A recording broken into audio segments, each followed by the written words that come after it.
Support Narrative's independent journalism at patreon.com/narrative and check out our podcast wherever you get your podcasts. And don't forget to subscribe and download.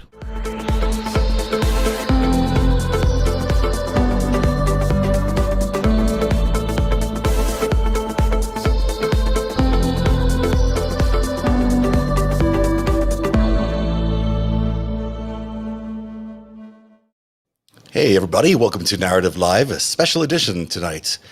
Eric, really, everyone else is away, and I thought, well, we can actually have some time together and play on the radio. Well, not the radio, whatever this is now.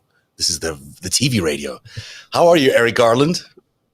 I'm having fun on the TV radio with my friend Zev, so all's good. It is an amazing day today. This is a really historic day. You can't argue against that. Nor would you? They're all adding up, and but it's good to have one that's got primarily good highlights. So right, this is I don't think anyone's given this a bad review. Not even Trump or Pence gave this a bad review today. They tried, but it wasn't very successful. So Pence just came out and said, "Well, the choice has never been more clear in an election." And I'm like, well, at least you're right for once. That's cool. That is true, 100%. Of course, we're talking about Kamala Harris. The senator from California is now the vice presidential pick for the Democratic ticket, which is an incredible moment in history and one that you can't just ignore because there it is. Ta-da, a better image. Where did you go, Eric? Here you go. This really is an impromptu show. So Joe did the thing that everyone thought he was going to do. He did the smart thing. He did the thing that's going to bring in a big voter turnout. It's going to bring in a 55, I think she is, year old Black and Asian American politician who is going to be the standard bearer probably for the Democratic Party because he is not likely to stand for more than one term. So if everything goes well, she could be the first woman president of the United States, plus all those other things that she is. And she has 4 years to learn on the job with Joe Biden by her side. And that's a pretty good mix. It reminds me of something, actually. It reminds me of another combination of maybe lack of experience, but lots of potential and ambition and great experience with Joe Biden. And that was, of course, the ticket of Barack Obama and Joe Biden in 2008. I covered that, and it was a remarkable time because it had the same kind of energy as today. You can't really argue against that either because there's the feeling around Barack Obama. Also, he's running against John McCain. So you had another sort of old school, new school kind of setup. But you couldn't argue that this was a really emotional time for Americans, and also a sense that something was new and fresh. And I felt that today. I felt that with Kamala Harris today. And so we might be on the verge of a very similar sort of chemistry mix that we had with Obama. I'm going to show you my little picture. I never do this, but that's me with Barack Obama in 2009. This was about the same time. So he was the senator. He was about to be elected. This was we went to see one of his last rallies, and we hung out for a bit. We got to see him backstage, and what a phenomenal orator, like just incredible. He lit up that entire high school gym that it was, and it was just beautiful the way he spoke, and the accessibility and the niceness and the kindness that you expected with the Obama presidency was all there. So it was a remarkable day, a really special day for me, and I'm feeling the same kind of thing about Kamala Harris because she's very accessible. She's certainly a very modern, different kind of politician, and that augurs well for the ticket because Biden, he's been around a bit. He's sort of a known figure. So it might be interesting to see how he does. Was she on the Intelligence Committee? Not to my knowledge. Okay. She's definitely on Judiciary. Oh, she's on Judiciary. Okay. That's interesting. I want to make sure. I was thinking that, this is a very interesting ticket in an age that has so many criminal acts going on from the executive branch of government, which is rare. You of course had the fabulous Jill Wine-Banks on, who did have today. Who prosecuted the Watergate felons, back when, felonies were more of an exception and not the rule in an executive branch. Of course, this one for the last 4 years has flipped that on its head.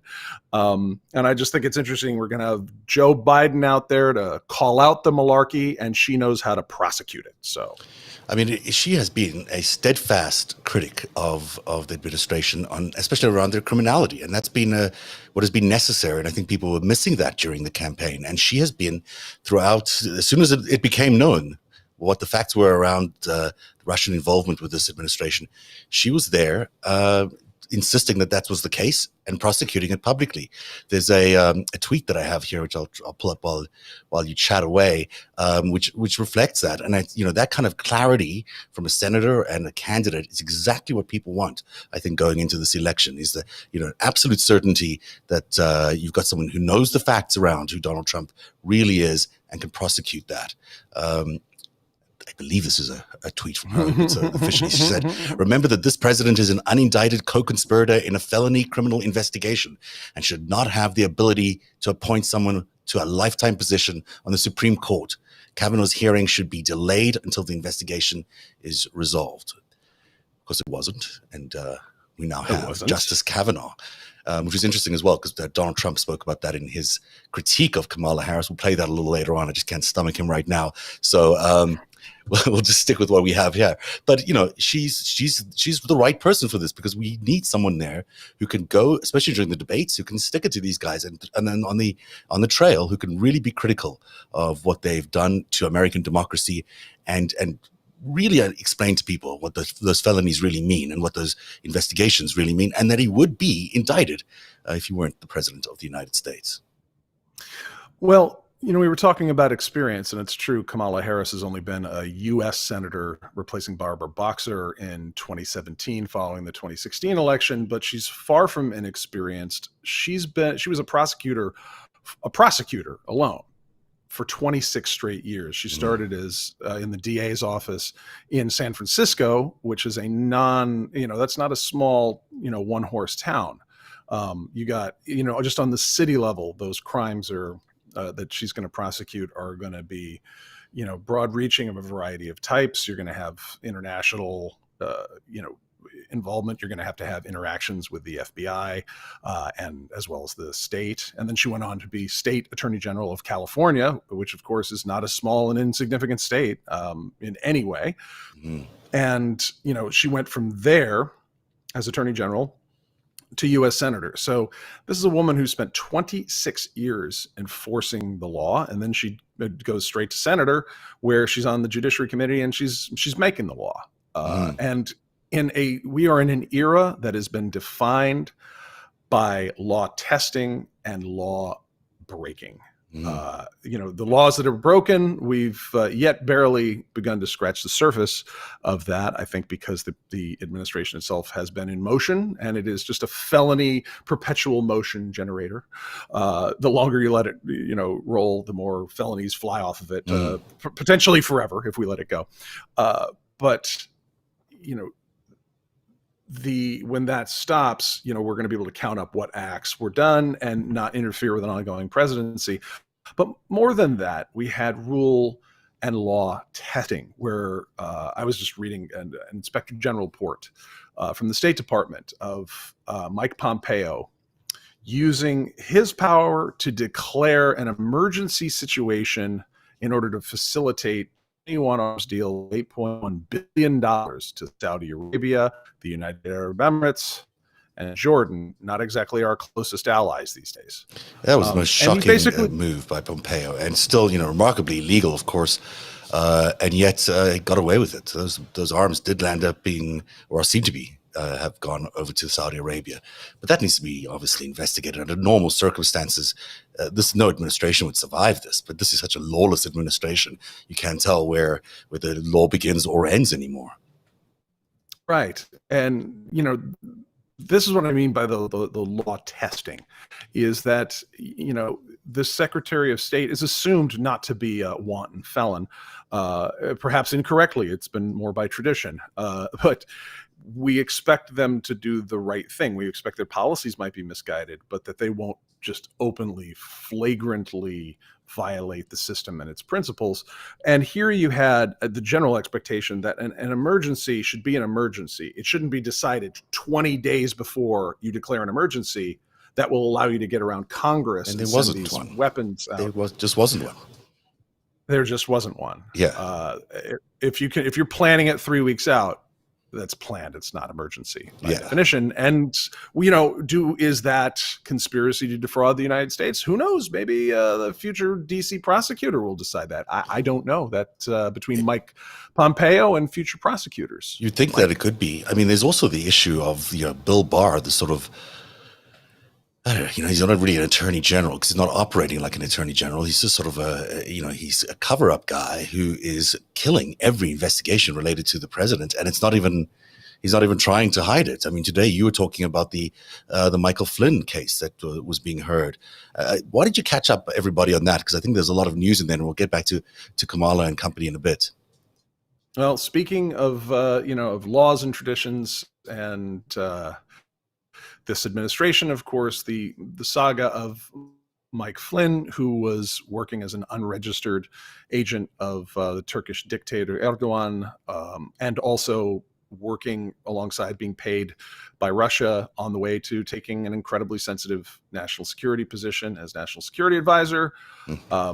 He's still being prosecuted just for the one crime they threw at him in 2017, which was counts of 18 U.S. Code 1001, which is lying to federal agents. Don't lie to the FBI. They already know. They already have the transcript of the thing they're asking you about. And so if you lie to them, they're nice. They will then show you the transcript and say, you sure you didn't say this? And if you lie to them twice, you just won yourself an 1001 charge. That's how it works.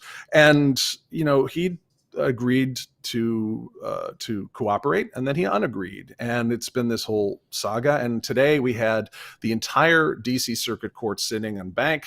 That's all 10 judges of the DC Circuit Court of Appeals, which is one of the most important, if not the most important circuit in the United States, given the amount of is it 10 judges? Is that how many people in that particular appeals? Okay. And all 10 were there. I heard one of them had to recuse himself, or is that correct? Or I didn't catch that, but It could be. There were a couple judges that didn't have a lot of questions. We got to hear from Merrick Garland, who was almost Supreme Court justice, and almost allowed me to make dinner reservations in Washington by saying, "Who is it? Oh, a dinner for two. It's Merrick Garland." Got busted. We both got screwed. I think his destiny was affected more than mine. I'm sorry, Judge Garland. Hey, maybe there's another chance for him in the future. Who knows? We should revisit the Kavanaugh thing. Who knows? Yeah. It's definitely worth revisiting the Kavanaugh thing. That thing is a giant mess. So you listened into the hearing today. It didn't look like it was going Flynn's way, from what I heard or saw on Twitter. Was that be an accurate impression?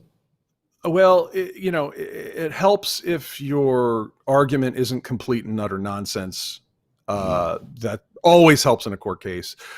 Here, they've been the crux of it, without getting too jargony with the law, is Bill Barr stepped into the Flynn case where he's already pleaded guilty. He's already signed papers twice, I believe, to say, I'm guilty. I did this. And in all that contract, it says, I'm not being coerced. Everything here's true. I did it. And this is for a parking ticket. This is, he was going to do, maybe a weekend at Club Fed and 6 months of probation. This was for his cooperation, which he stopped.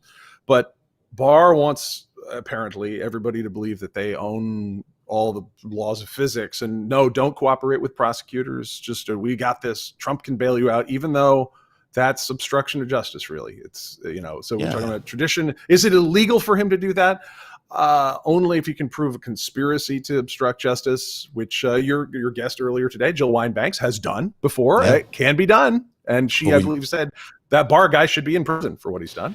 I mean, she was also saying that, he's basically covering up for the president. I mean, the president is the co-conspirator here that he's covering up for. So even though this is a case about Flynn and the other case was about Roger Stone, the guy at the center of these cases is really Donald Trump.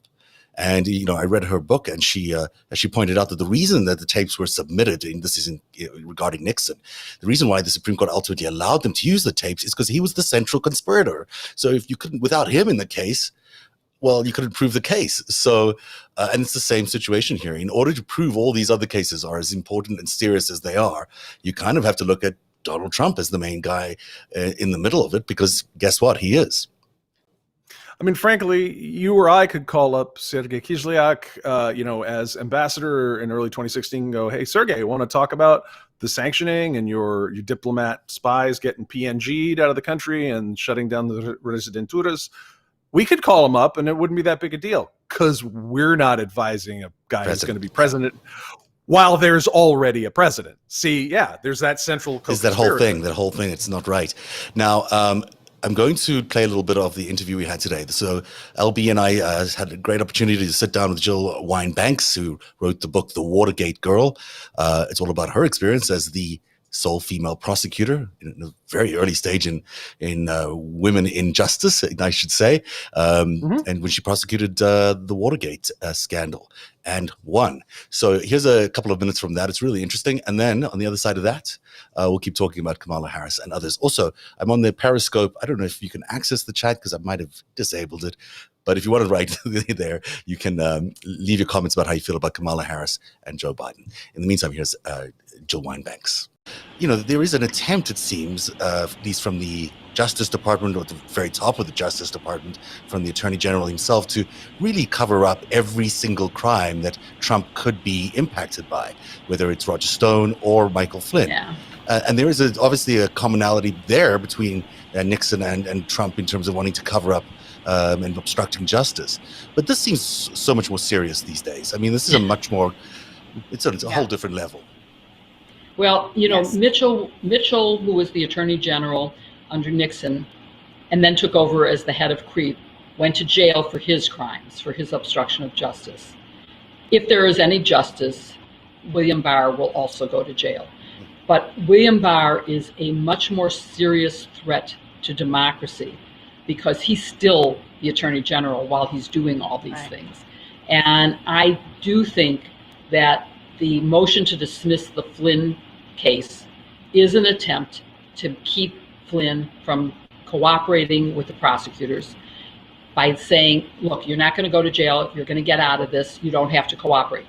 Otherwise, he might be telling us what he knows about Donald Trump's knowledge of Russian interference in the election and many other things.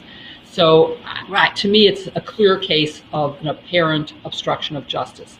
But it goes way beyond that. It goes way beyond that.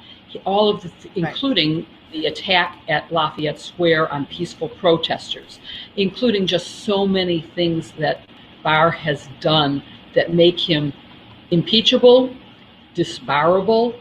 I mean, he should be disbarred for sure. And he won't be impeached because hopefully he'll be out of office before that could happen. I mean, I put a lot of faith in the American people and in seeing what's going on and in making sure that people get out the vote in November so that we can be freed of what I see as a very serious threat to democracy. So many of the things that are going on. And partly it is, McGahn being told not to testify. It's partly having people from Homeland Security told, you can't testify about children being locked up in cages. They are stonewalling not just in a criminal case, not just in the impeachment investigation. They're stonewalling on ordinary, routine oversight by Congress. And if Congress can't oversee the executive, we've lost a very serious part of our democracy and a serious part of our Constitution.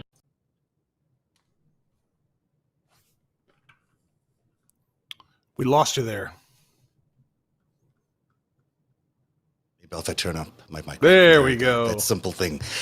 She's remarkable, obviously, and to have that point of view from a federal prosecutor who prosecuted a president before, this is not an unimportant point of view about what's going on with Bill Barr and with this entire administration. And she seems pretty adamant that that's exactly what should happen. Now, she wasn't clear about whether it will happen, because as we found out with Nixon, things didn't turn out the way that maybe a lot of people wanted, and he never got to face justice. Yeah, I'm sure she doesn't want to speculate too much, but I thought her concrete statements were incredibly powerful, especially since she has seen this all the way through to completion before the end of a presidency because of criminal acts. And I think her statements about the fact that they're not just committing crimes, they are impeding the very nature of oversight. They're like, this is what the Constitution was set up for. This is what the founding fathers were thinking. The framers of the Constitution, they're like, we don't want any one group of people getting elected through this system to be able to just grab a hold of everything. There's got to be checks and balances. And again, law breaking versus law testing. Is it illegal to do what they have done? No, and thank God the rest of the system has said, no, we're going to, the McGahn decision recently. No, Congress sent out a subpoena. You better show up for it. That's the law. You must. And it's been tested again. And now we're going to enforce that apparently. But, to say that just on routine matters, no, we're not, copper, I'm not telling you nothing. I mean, that's what happens when you get mobsters in the White House. It's not good. So we should never do it again. We should never do it again. In fact, Nixon and Trump would make two mobsters. Well, we think mobsters, or at least mobster-enabled presidents in the White House. Well, and didn't she make the point about I'm back doing Nixon, and there's Roger Stone running around, and today Roger Stone's still running around. All the same people are still there, and she was reluctant to declare him sort of a mobster. She didn't say that he was even funded by the mobsters. I played her a little clip of Lansky saying that he was accused of buying the presidency, but never confirmed it. And certainly there's a lot of evidence to suggest that there was a lot of mob money floating around. And that's not unusual, not just for Nixon, but it's not unusual in politics necessarily. But it's very unusual having an actual mobster in the White House, which is apparently what we have now. I mean, there's not even that much doubt about whether Donald Trump has been involved in money laundering and many of these other crimes. It's pretty clear that he was or has been. And yet here he is running the United States. And that, of course, should never, ever happen. So this is an interesting thing. Here's a very close relationship that Kamala Harris had with Beau Biden, the late son of the Biden family. She said this is in 2019, I believe she sent this on Twitter. Beau Biden was my friend. We were AGs together, and you couldn't find a person who cared more deeply for his family, the nation he served, and the state of Delaware. 4 years after passing, I still miss him. There's a great response as well from Dr. Biden and Joe Biden to that message. This is before there was any prospect of her becoming a vice presidential nominee. This was just her saying that she cared about a friend and sending her best wishes to the Bidens. So there is actually a very deep family bond there between Kamala Harris and the Bidens, despite all this public furor about them dissing each other on stage during one debate. That's politics. There's a much deeper family connection here. Well, one of the things that goes to the core of Joe Biden, I personally think makes him a remarkable human being, much less leader, is that he's suffered incredible losses. I mean, he's lost multiple children, and I think it's every parent's nightmare to have to bury your own children. And he's done it, and I've seen him talk to other families that have lost people. I've seen him talk to Gold Star families of veterans, and some phrase that he used. He says, "I know right now you don't think you're ever going to see that smile return, but you will." And that that he is this is just personally thinking about him as a future president. That's and already having been an exceptional vice president. Given what he was tasked with in the run-up to our current situation, which has yet to be fully discussed. The fact that he's able to bring that kind of humanity straight to citizens is the kind of dignity and wisdom that it befits a free democracy. So. There's a story about, when Bo was sick, they were considering selling their home just to fund his health care, because he was going to go through all these operations. And Obama actually was the one who forcibly intervened there and said, don't do it, Joe. Yeah. And that's the kind of real people that we had in the White House, and actually care for other people and their family and friends, which we clearly do not have right now, as 160,000 plus people are dead in this country from coronavirus that could have been avoided. But that augurs well for their relationship. I think if these are good people and they'll get along well together, Biden and Harris. You can't get away from the enormity of the day. I mean, it's just incredible that she's now the first Asian American woman to run on the presidential ticket by either parties, of course. She's also the first Black woman to run on a presidential ticket, either parties, of course. And that's because her mother was born in India and her father in Jamaica. A lot of history being made here. This is them, by the way. If you want to, this is mom and dad from when they met. I've never seen them. I'm aware of Donald Harris's academic career. I think they met at Berkeley or something. I think. Definitely a California story, and I mean it's so powerful and important right now, given the degree to which America's relationships with race and immigration, which are central to the American story, and which represent incredible successes and abominable failures. Given how much America's adversaries learned about those social social realities here and how to further damage them, inflame that damage, and divide us using them, to have something like this where the cheap accusations that will be made and proliferated via social media and pundits are going to fall apart here. The attempts last time with and the continued attempts to I mean, we've discovered that a certain number of African Americans upset with Joe Biden. That turns out they're Moldovans. They're not actually African Americans. They're neither African nor American. Surprise! They're in the Russian sphere of influence. Yeah. And while we've already broken the African American barrier with Barack and Michelle Obama. To my knowledge, Asian has never crossed that transom. But here we are. We're getting into. I'd never say post-racial. I don't think America will ever be post-racial. But there's so many stories of that are diverse, and I think watching an active measure develop of recent, where you got people who are saying this has got to be this way. This needs to be a Black female. And personally, I thought to myself, well, aren't there other forms of diversity that could represent that? Do we have to be in that box? And that of course can be weaponized if when you get people who are militant in one way or the other. But the idea of we're going to make the diversity should be, for every organization and its leadership, a natural characteristic. I did research on this in my work of management consulting some 10, 15 years ago, and in the intelligence world as well.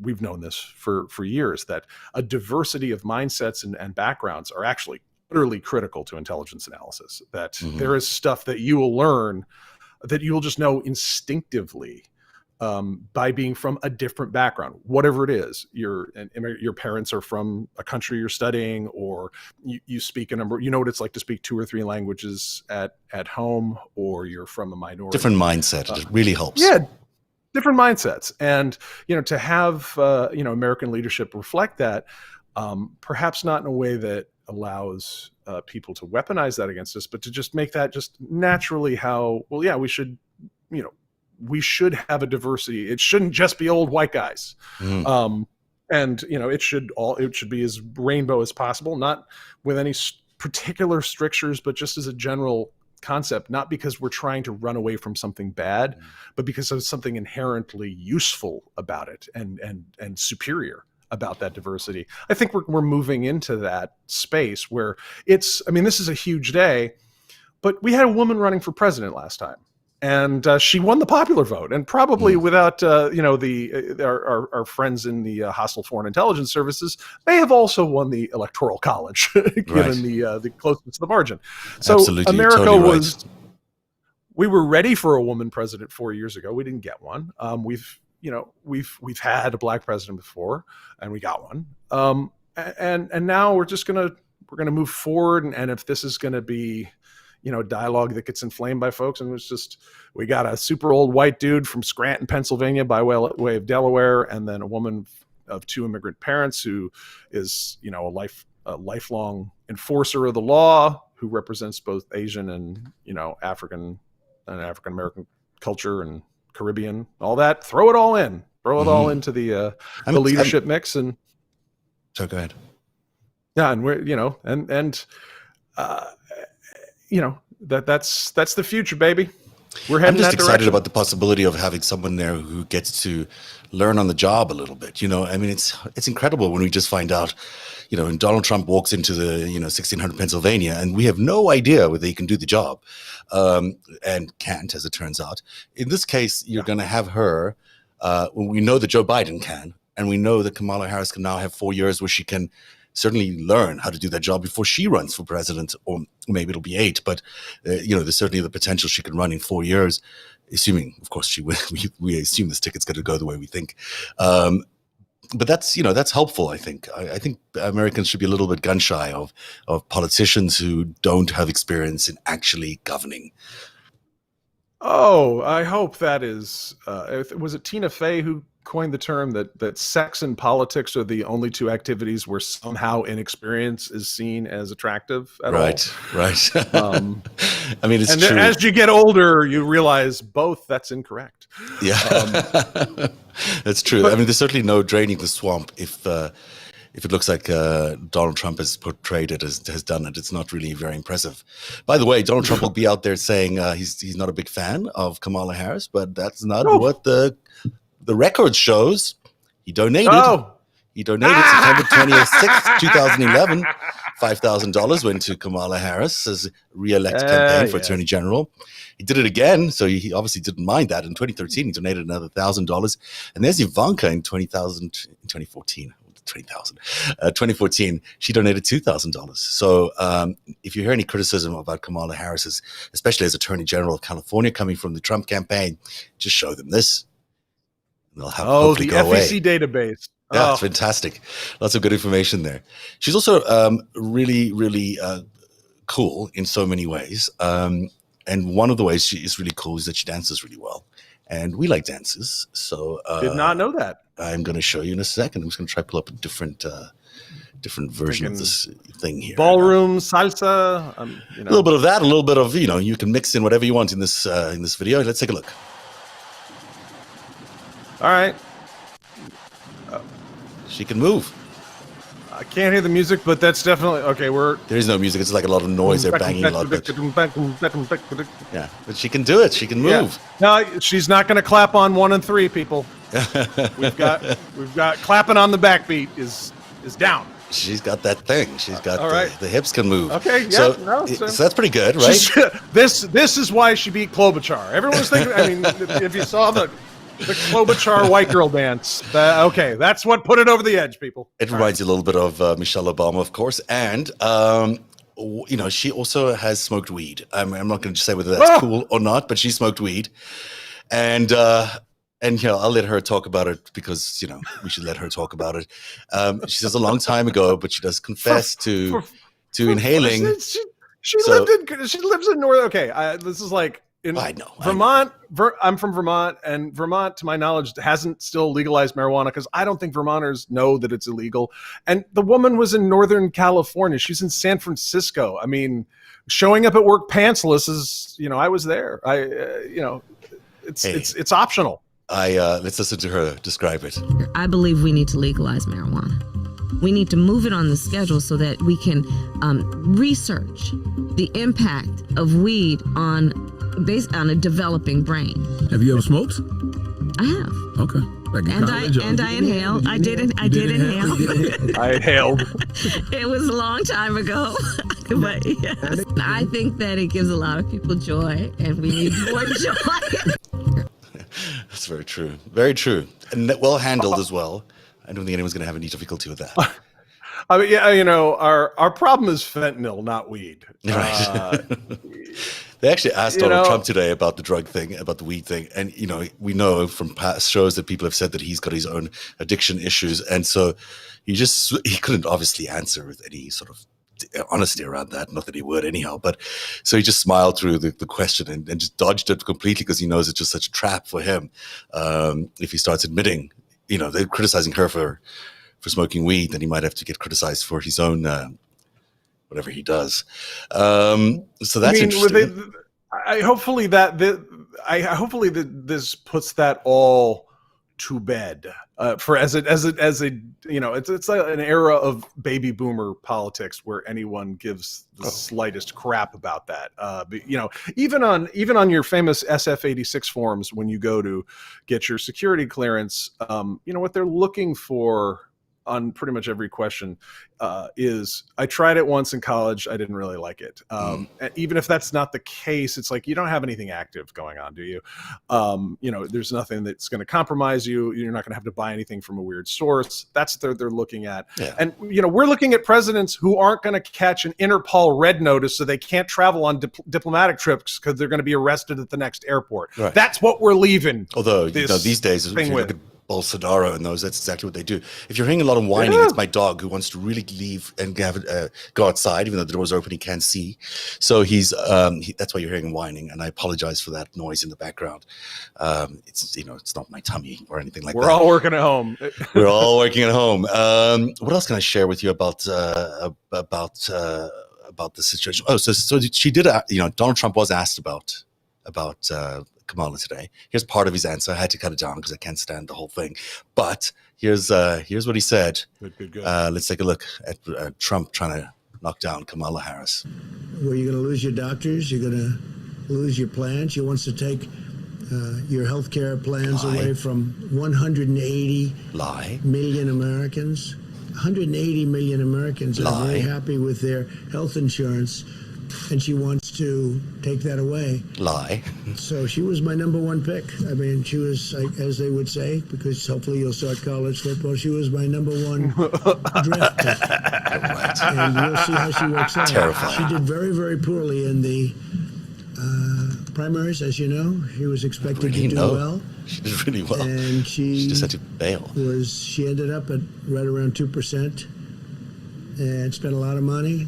No, she didn't. She ran out of it. Happening, and so I was a little surprised that he picked. Well, she didn't have any laundered in from Russia. For a long time, and I was a little surprised. She was extraordinarily nasty to Kavanaugh, Judge Kavanaugh. Some of us like nasty Justice women. Kavanaugh. She was nasty to a level that was just a horrible thing. The way she treated now Justice Kavanaugh.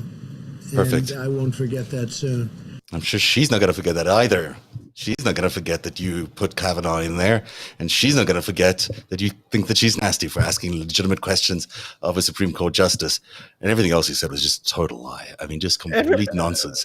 Obviously, considering he's taking away all the health insurance from Americans right now, and he's thinking about getting rid of Social Security, and he's criticizing her for taking away Social Security, healthcare. It's just nonsense.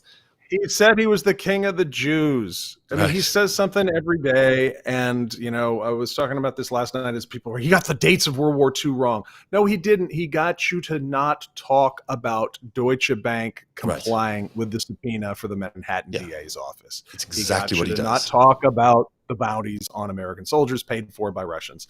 And, they should, but let's take him at his word that he's not just seeking a distraction. He's looking to analyze the effect of Kamala Harris and Joe Biden together. Not that he shouldn't have had some notion, even through his addled, stupid criminal brain, that he's not going to do well this year. The piles of dead bodies and the 20% unemployment. Not a good look. That's just not a good look. Oh, you ask any election campaign manager or anything, electioneer, that the dead bodies always get you. But he knows that this is it, man, because this is a strong team, and this ticks all the boxes for the most part, and these are both experienced people who have been vetted. Neither one is blemishless, and these guys, they ran just tactically.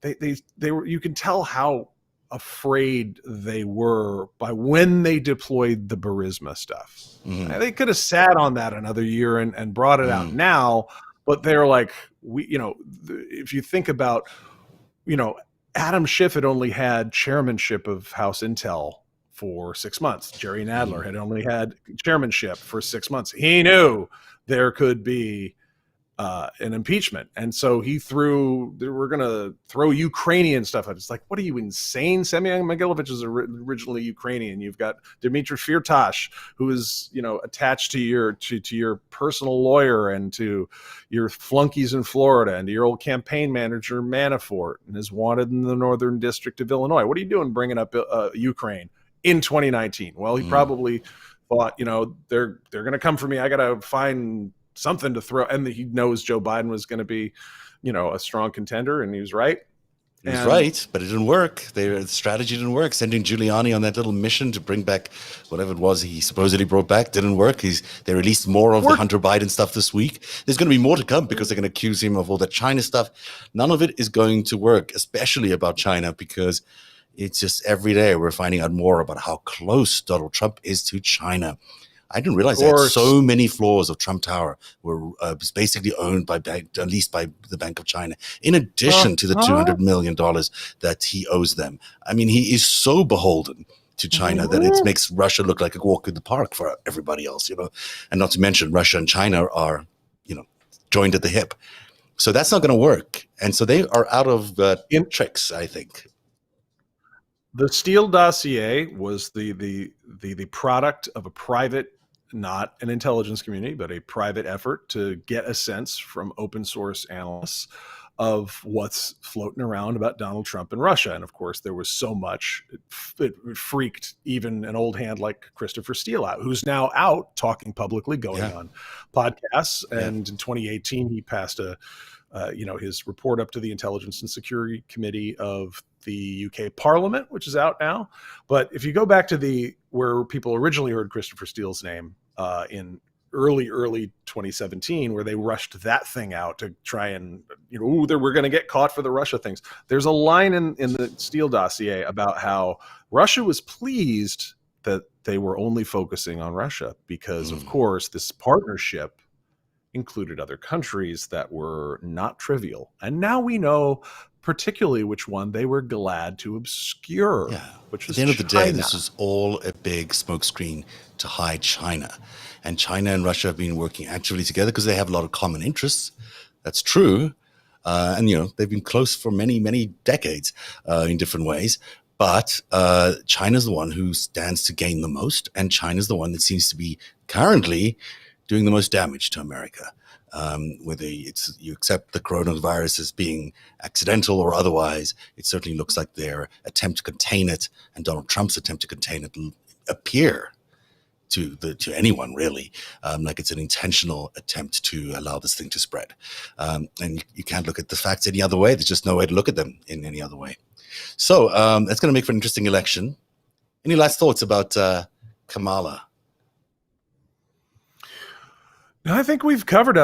I'm interested to hear what her proposals are and what she focuses her voice on as America really starts listening to her. And given Joe Biden's age, and I would think he might be inclined to only be a one-term president, just for that reason alone. The guy is, the guy deserves his retirement.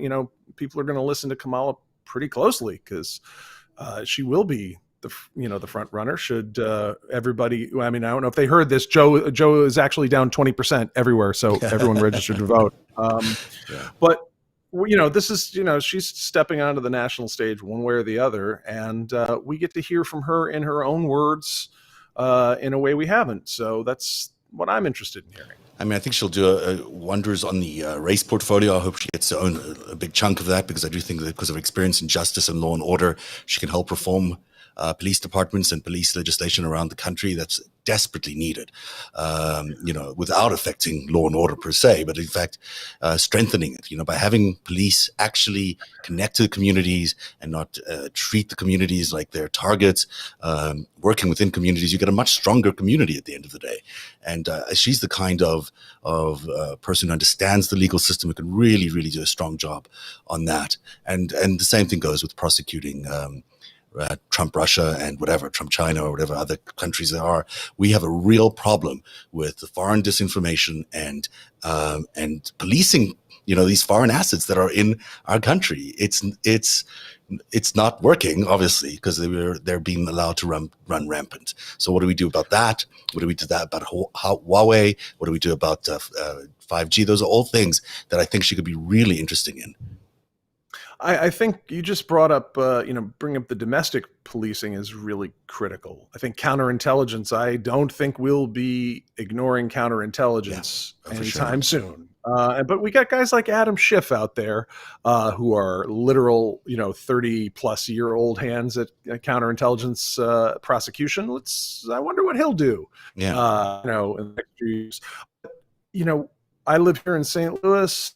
And I'm a few minutes away from Ferguson. And 2 days ago, it was the 6th anniversary of the death of Michael Brown.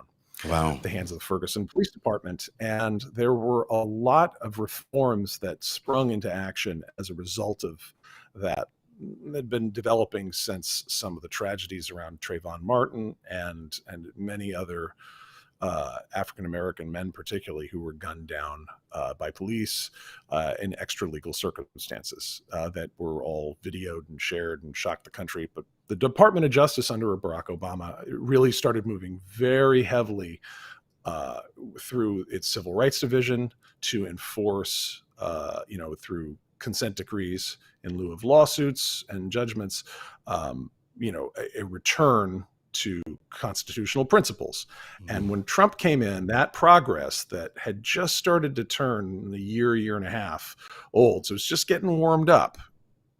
One of the first things they did was cut that loose under Jeff Sessions. And that's why they worked so hard to win the election by cheating, is because they knew they had to turn these things around. The law was tight. The noose was literally tightening around their necks. It was becoming really, really a problem for a lot of these people who were skating by. That's why they worked so hard to get there.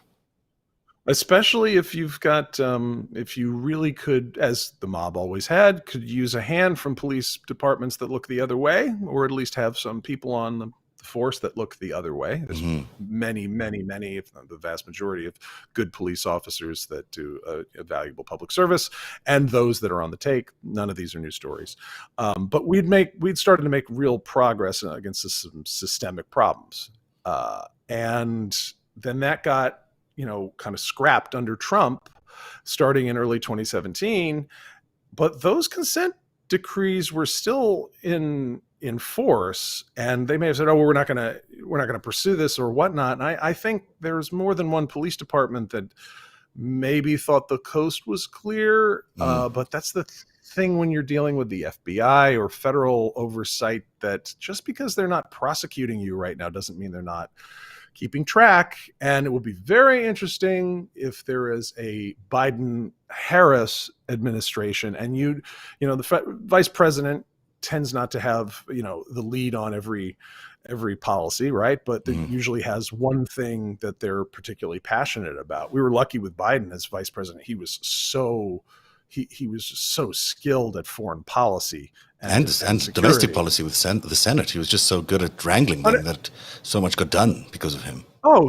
He, he'd been there for 40 years, and why he was Mr. Amtrak, because he took the Amtrak home from DC to Wilmington. And incidentally, I went to the University of Delaware for 1 year, and I still have a great affection for the place and even friends from that year.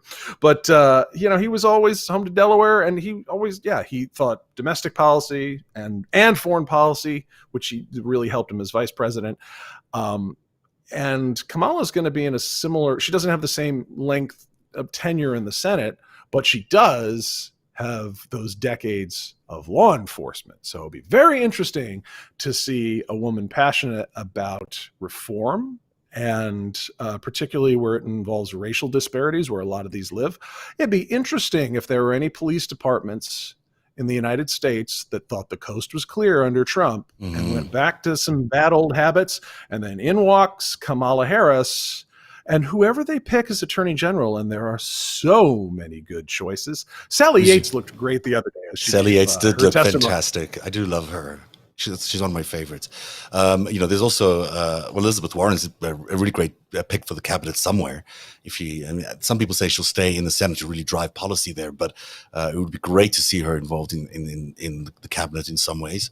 And Cory Booker, who, by the way, is the main origin of that bill to legalize weed that Kamala Harris has signed on to, federal legalization of weed. That's also ultimately a race and law and order issue, because so many, especially black people, are arrested for carrying marijuana, which is ridiculous in this day and age.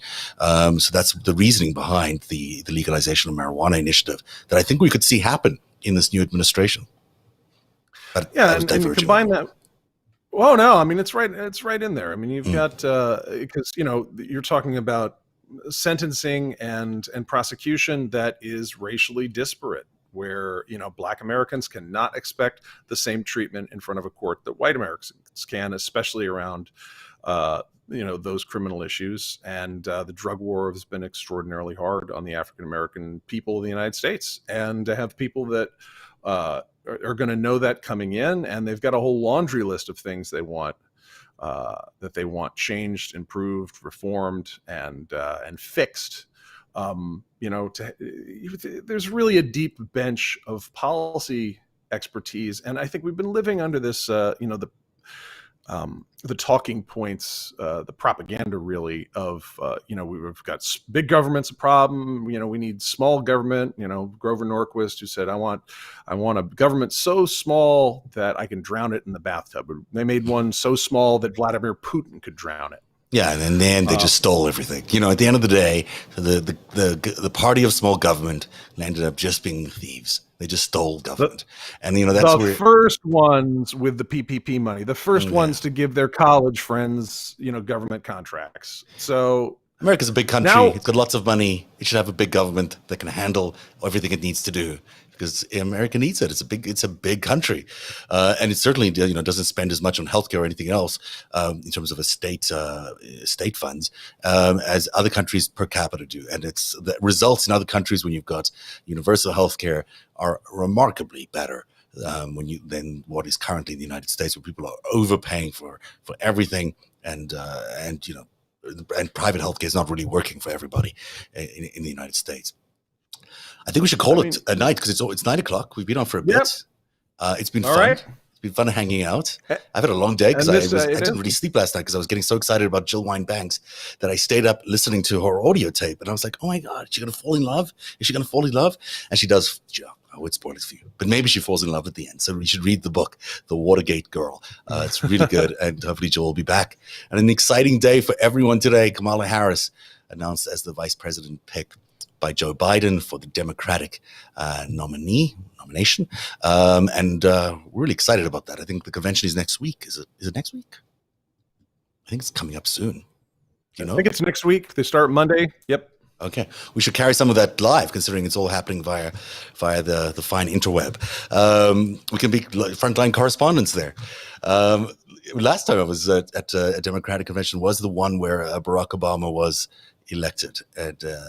nominated, and it was insane. It was unbelievable. The amount of people who showed up at that it was Denver Stadium it blew your mind up. It's so many people showed up, and the stadium rocked. So many people were so excited about his presidency, and they were right to be, because he turned out to be a great president. And you're going to see, I think, a lot of that same kind of excitement, even though we may not have people showing up in stadiums. But online next week, there's going to be a lot of excitement as this ticket really builds some steam and marches into November. All right. Thanks for joining us tonight on Narativ. We'll be back on Friday with a really exciting show. The author of Dark Towers joins us. He knows everything about Deutsche Bank, which is, of course, the center of Donald Trump's alleged laundromat or suspected laundromat. David Enrich from the New York Times will be here on Friday. So we look forward to seeing you then. Good night, Eric. Good night.